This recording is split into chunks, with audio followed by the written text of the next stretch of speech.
Hey everybody, this is Steven from PopCultureMaven.com. We're back with this week's new comic book reviews. Yes, I'm finally doing it. It's been another rough week at work, and honestly, the last couple, this weekend, especially on Saturday, I just needed some me time. I just did really nothing. I watched some horror movies.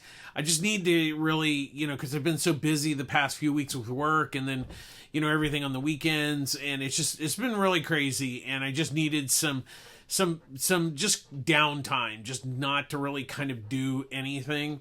So that's why, once again, we're a little late this week, but we'll get through it. And I decided, since it's October and we have, horror month, and I last week I had horror comics, so let's have some horror movies. So we have the Fly collection, we have Paranorman, we have Coraline, we have Child's Play, the first one and best one.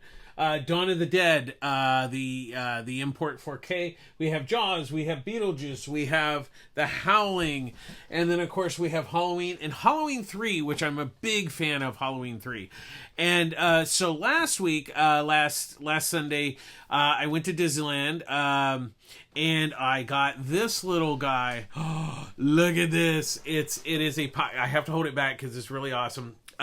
This is the new popcorn bucket, Scary Teddy from Nightmare Before Christmas, and his arms and legs, they can be changed. He has a really cool, really nice vinyl cape, really, done, and then of course the strap is really nice. But here's the interesting thing. So his mouth opens up, and then of course you can put popcorn in there, but then you just have to clean it. But the interesting thing, and we didn't notice this until later when we went in some dark rides, both his eyes and his mouth, or I should say the teeth, glow in the dark. This is really surprisingly a really nice popcorn bucket for Disneyland, or the Disney parks, because they also have it down at Disney World. And it was only $30, which is not cheap. I agree, it's not cheap, but it's really cool looking, and really the quality of it's really quite nice. So Scary Teddy's going to go down here, and he's going to sit to the side there, and then we're going to get to new comics. But before we get to new comics, we have some hardcovers that came out this week. First up, we have Batman the Cult Deluxe Edition hardcover, written by Jim Starlin, with artwork by Bernie Wrightson, and then colorist Bill Ray. This was very interesting. This came out in the 90s, late 80s, early 90s.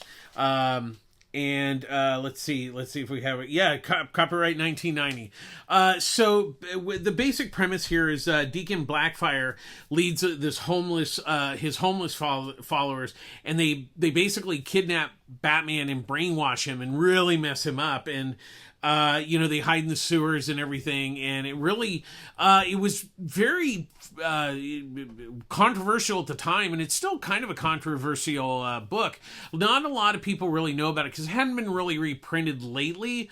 Of course, the main draw was obviously Bernie Wrightson's artwork, because he hadn't done Batman really since he Batman guest starred in Swamp Thing, the original Swamp Thing run.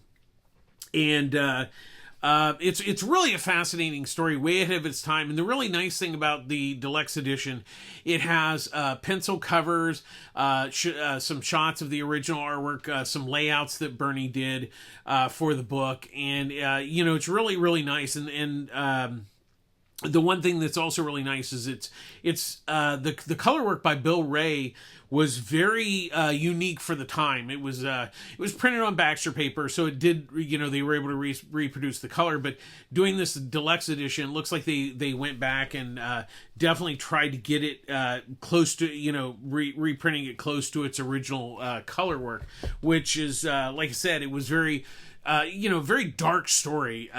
So it was definitely one of those books that I was really excited when they announced this hardcover. So if you're a fan of Bernie Wrightson, this is a no-brainer to pick up. But if you've never heard of the Cult, I definitely worth checking out. It's a very unusual Batman story, but it's also really dark. So just kind of know that going in. But I really, really enjoyed this book. when it came out, and it's nice to get a nice hardcover of it. And then we have the hardcover of Daniel Warren Johnson's Extremities.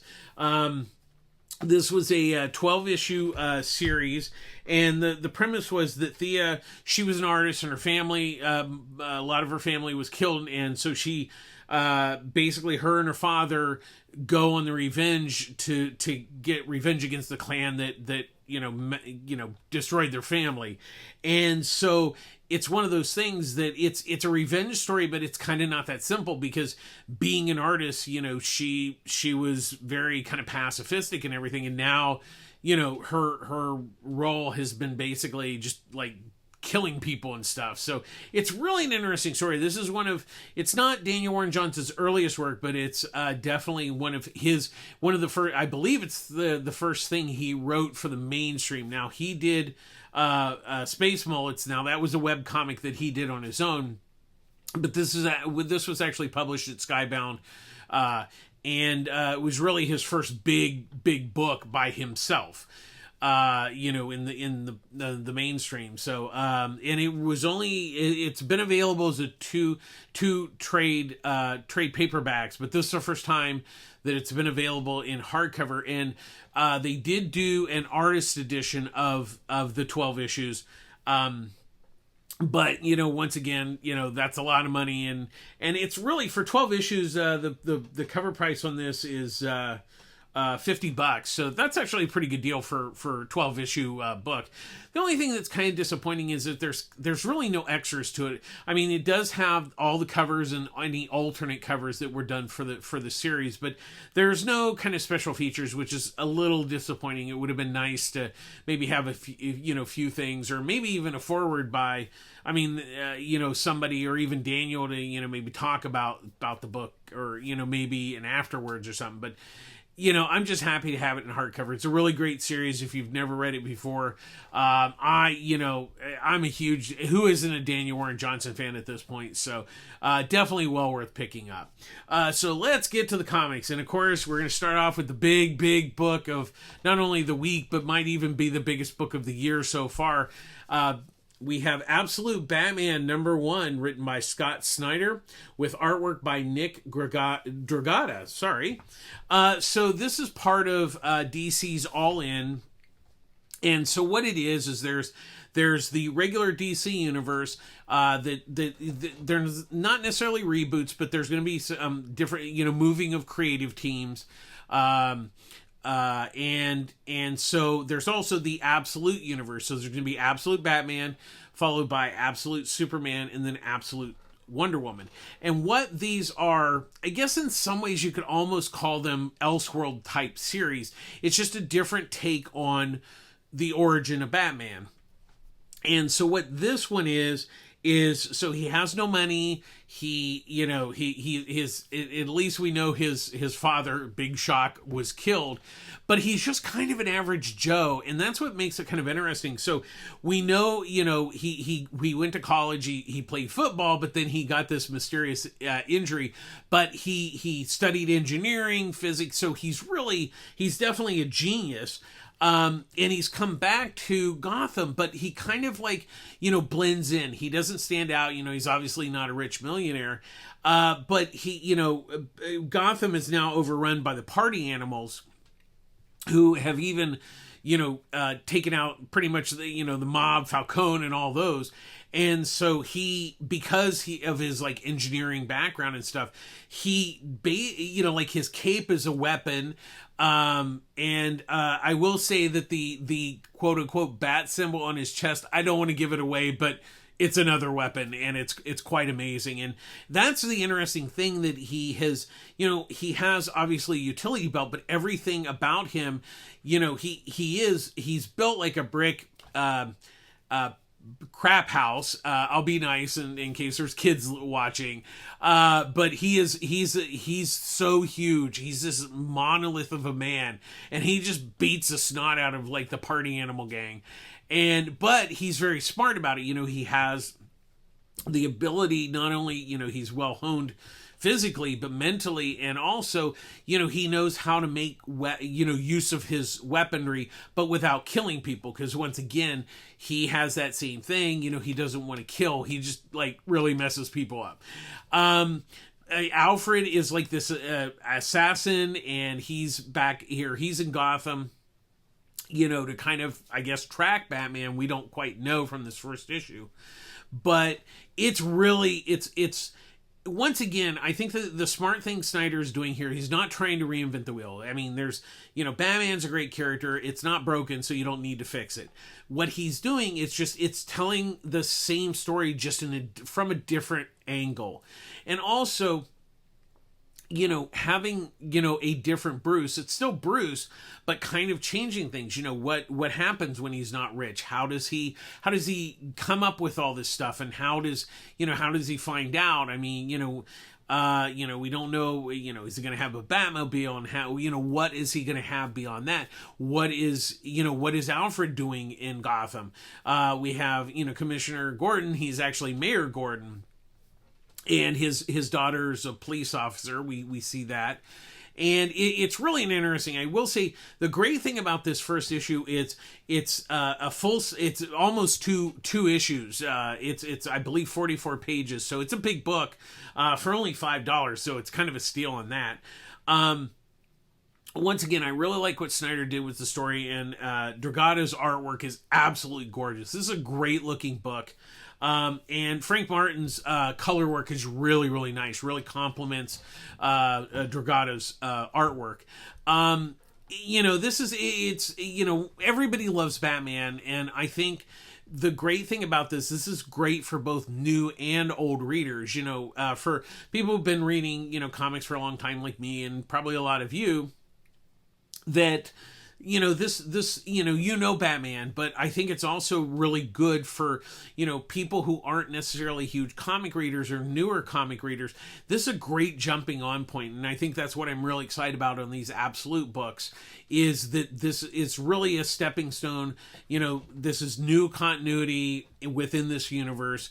And, it really can be good for new readers. Now, I know the first printing sold out. Apparently the second printing has sold out, and they're doing a third printing. So, at least on the distributor level, it's selling very well. I know Ryan at the comic shop, he still had some. I was there Saturday, so he still had some copies left, but a lot of stores have sold out. So, I think it's well worth picking up, even if you're, don't worry about first, second, third printing. Just pick it up because you want to read it, and that's really what it's all about. So definitely, I really enjoyed this. It's definitely a must buy this week, and I'm really excited to see where it all goes.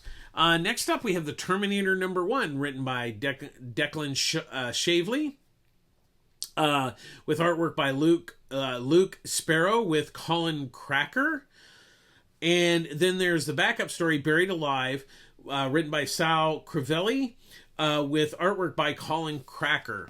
Now, I will say this is interesting. I mean, we all know the Terminator. So what this is the Terminators have been foiled by John and Sarah Connor. So what they're now doing is they're sending Terminators back in time to target major resistance people in the future, either themselves or their relatives. And so this particular first story, it kind of it starts in 2018. So we see this couple who's in Alaska, and a Terminator's coming after them, and then we learn that when they were younger in 1979, that this Terminator was coming after them. So it's kind of interesting. I mean, I was a bit frustrated by the story because, first of all, there's a setup of why they're going back and everything, but we really don't know much about this couple. I mean, okay, obviously they're resistance people, and that's why they're being targeted, but it seems like only part of a story, and I think that was a little frustrating for me. Is it's all nice and everything, but there really wasn't much to grasp onto because we don't really learn too much about this couple. We just know that they're being hunted by a Terminator, and then the Buried Alive backup is just the first part of a story. So it's like you can't really make a decision on 4 or 5, it's like 5 or 6 pages. It's just like it was interesting. I did like Sparrow's artwork is nice and everything, and it does a really good job. But once again, Shavely is really, he's a really good writer. I mean, he's a great artist, but he's become really quite a surprisingly good writer.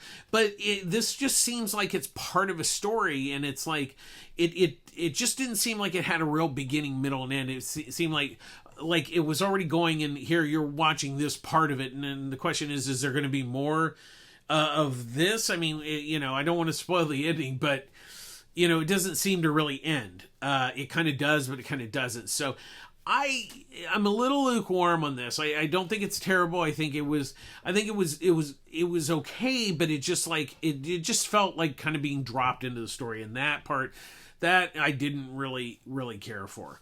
Next up, we have Exceptional X-Men #2, written by Eve Ewing, Ewing, and with artwork by Carmen Cornetto.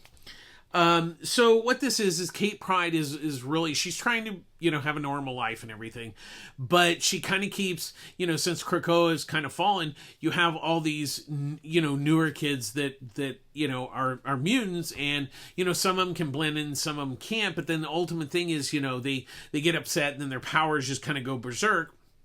So it seems like, Kate is kind of getting caught in the middle of this whole thing, and she being kind of a leader type person, she wants to help these kids. And then I will say, I don't want to give away the second issue's ending, but Emma Frost is going to be a bit of a foil, I think.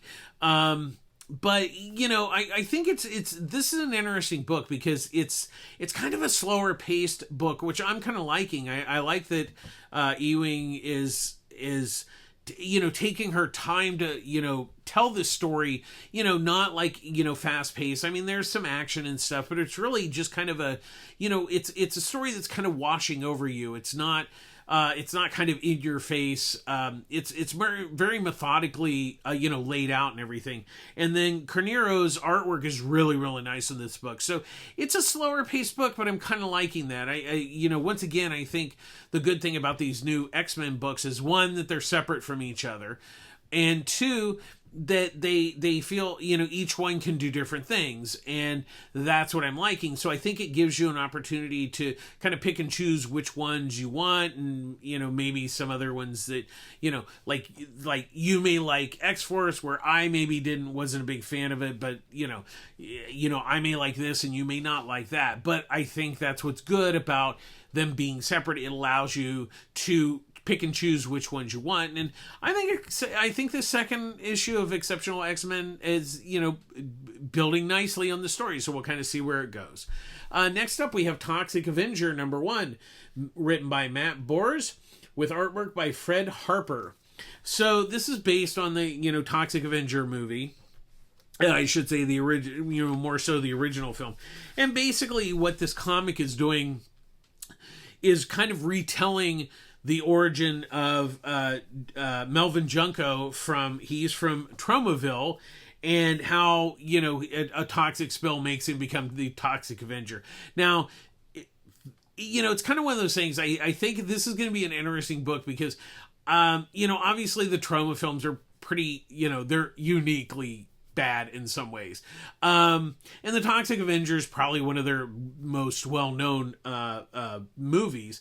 I think it's one of those things. I mean, people who like the Toxic Avenger, you're kind of preaching to the choir. They're already in this. I think the question kind of comes down to is, for people that, may not know who the Toxic Avenger is, which is still quite a few people, because it's very cultish film. I will say the story's good. If you're not familiar with the Toxic Avenger, it does a good job of explaining how he came about and how it all happened. I think the big thing is Harper's art is actually quite nice. It really reminds me a little bit of kind of EC-ish type artwork, which fits the story really nicely. I think really the question is whether this is going to be, whether somebody who's never seen the film would like this comic. And I don't know. It's hard to say. I mean, I haven't seen the film for like years, and it's pretty cheesy for what it, it's a neat for what it is. But I just don't know how the comic's gonna play. I did like the comic. I thought the story was good, the art was great, but I just don't know if you're not a Toxic Avenger fan. I don't know how you're gonna kind of feel about the book. So I think that's where it is. It's not bad. I think if it interests you, I think it's worth checking out. And that's kind of the best thing. I think it's actually a pretty decent book, and it's a pretty good first issue. Next up, we have Action Comics number 1070. So there's two stories. Phantoms Part 1, written by Mark Waid, with artwork by Clayton Henry. And Where Are You Going Part 1, written by Mariko Tamaki, with artwork by Skylar Patridge. Now, Action Comics is going weekly, so there'll be a new issue every single week. So we'll start with Phantoms. So what the basic story of that is that three prisoners break out of the Phantom Zone, but they're all joined together. So they come to Earth, and of course they have superpowers. And so Superman, along with like Supergirl and the other super family, basically kind of defeat them, and basically they what you find out is they're basically just saying something has happened to splice them together, and they're like, kill us, they're on a rampage, but it's and so then Superman has to he has to go into the Phantom Zone to find out, one, what happened to them and why that happened to them and how they broke out of the Phantom Zone. So I won't give away the ending, but obviously once again the next part is going to come next week, so, or I should say almost this week at this point of the review.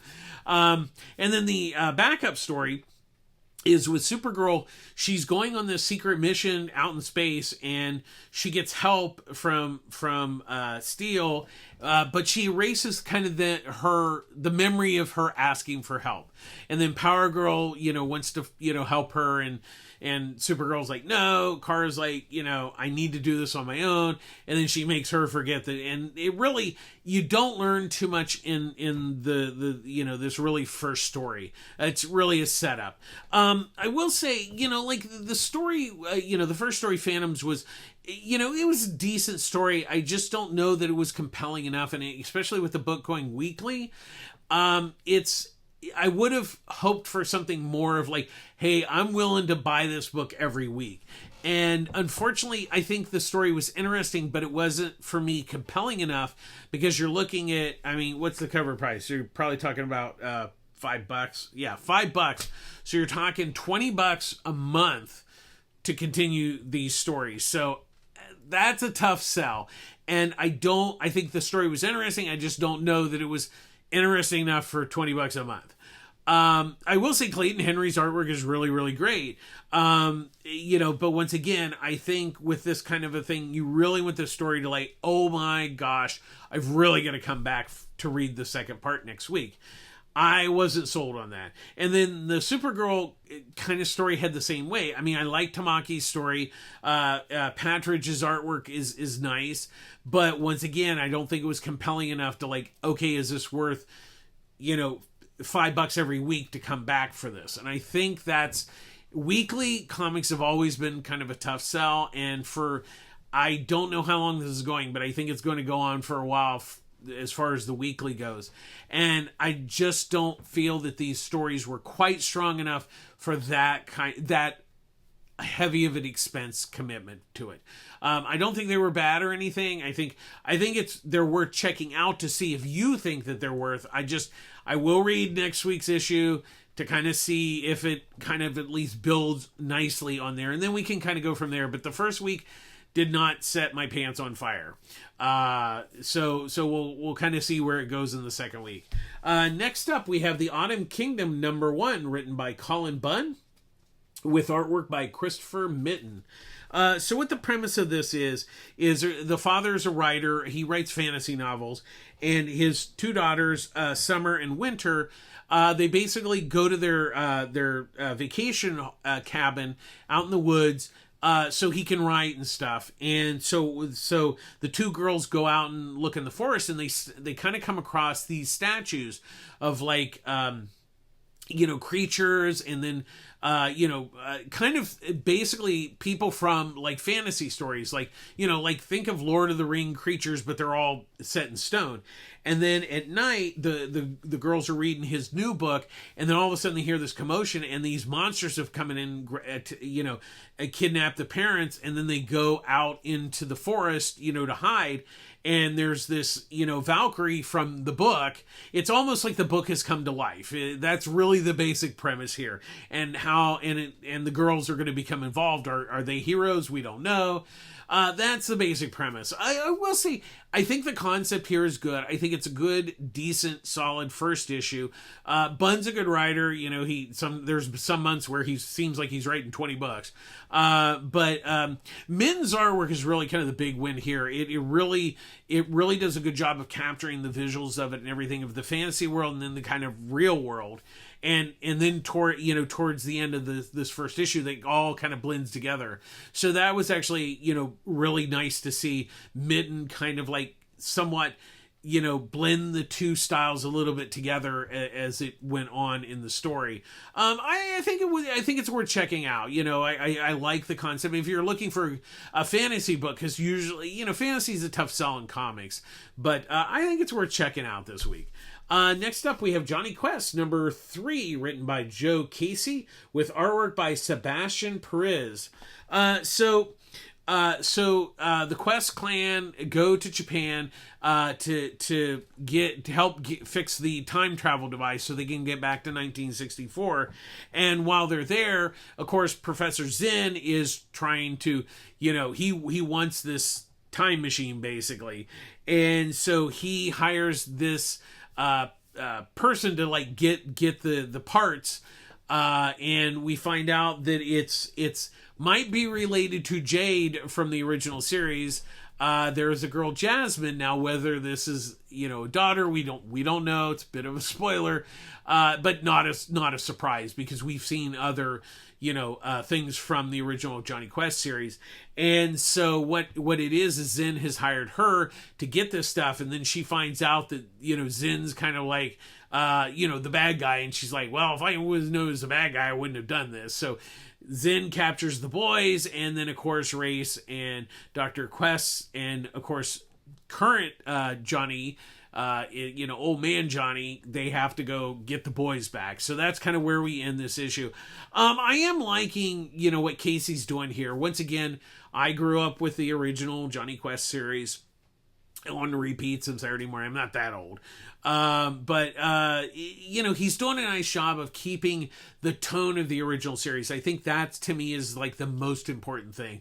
And Perez's artwork is actually quite nice. They've both done a really good job of building the story, kind of mixing the old with the new, and I think it's working pretty well. I think the most important thing is you're not trying to break what works. You're not trying to this is what Jonny Quest should be because it's in the present. It's like, no, don't you can never forget what made Jonny Quest.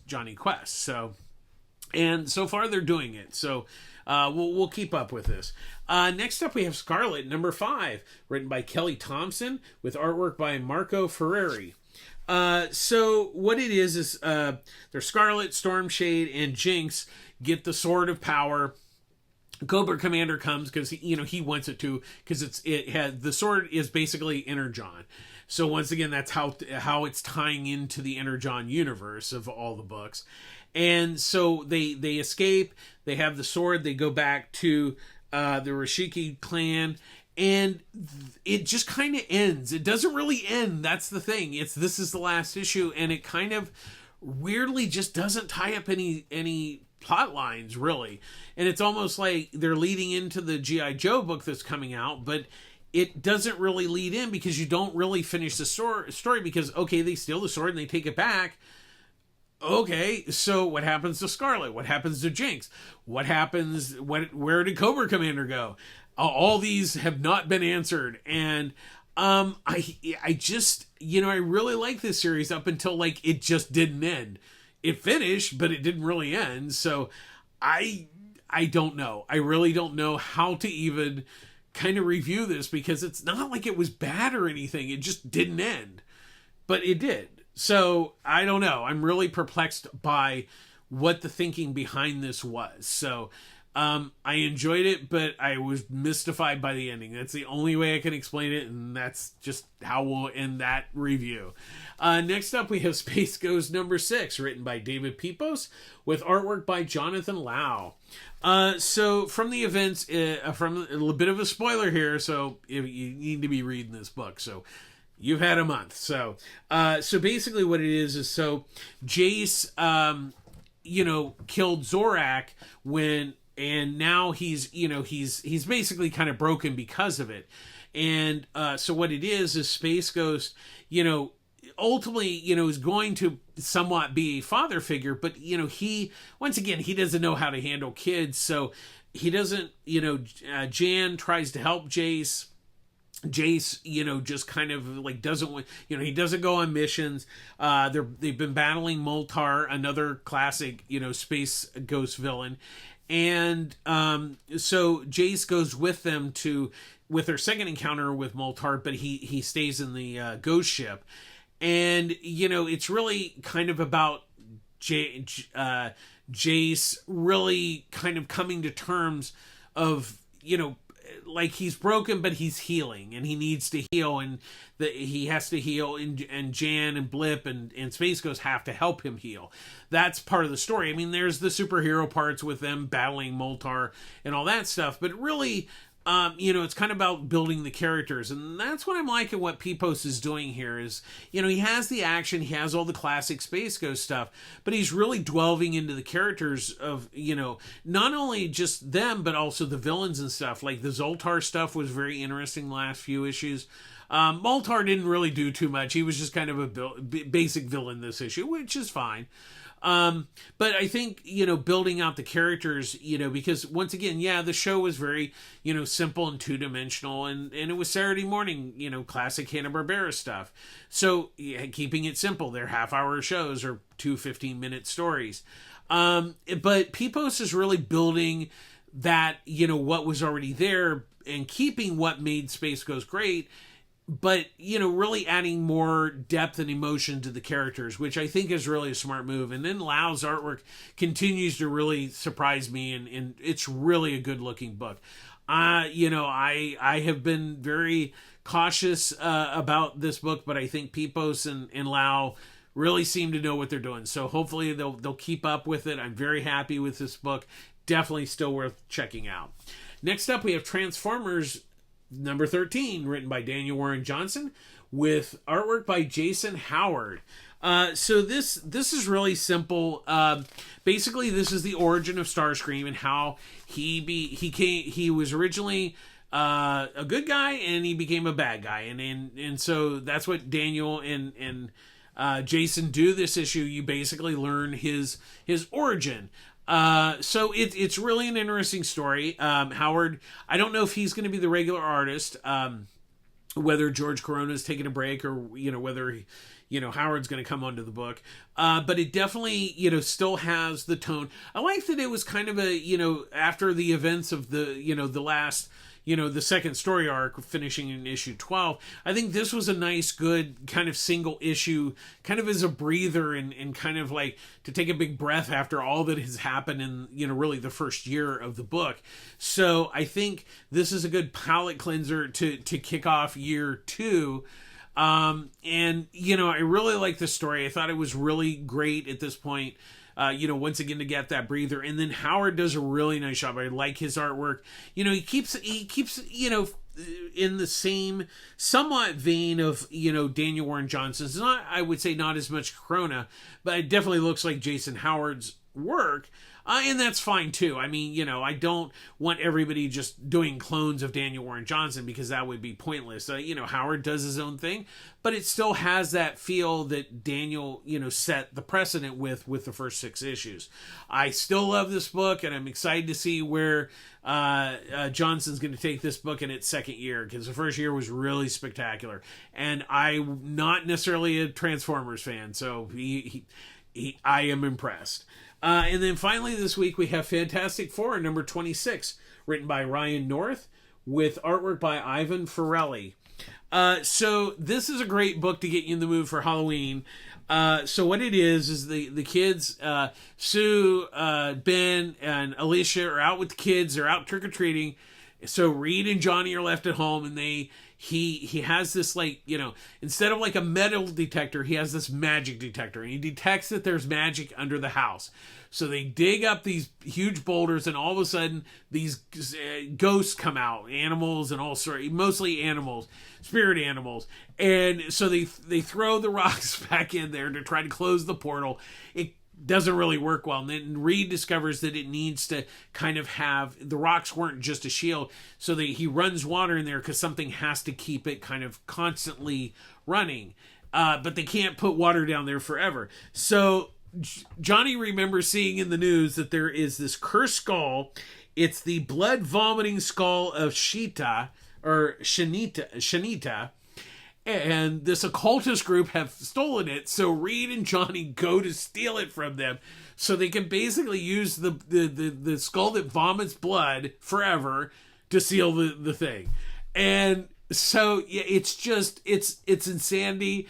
You know, not only that story, but the best part is, you know, they fix everything. I know, bit of a spoiler, not a big surprise. And the kids come back in costumes, and I will say, you'll be all very impressed with their costumes. And even Jeff is in a costume. The dog is dressed up as Jeff the Shark. It's really a fun story. It's a great Halloween story.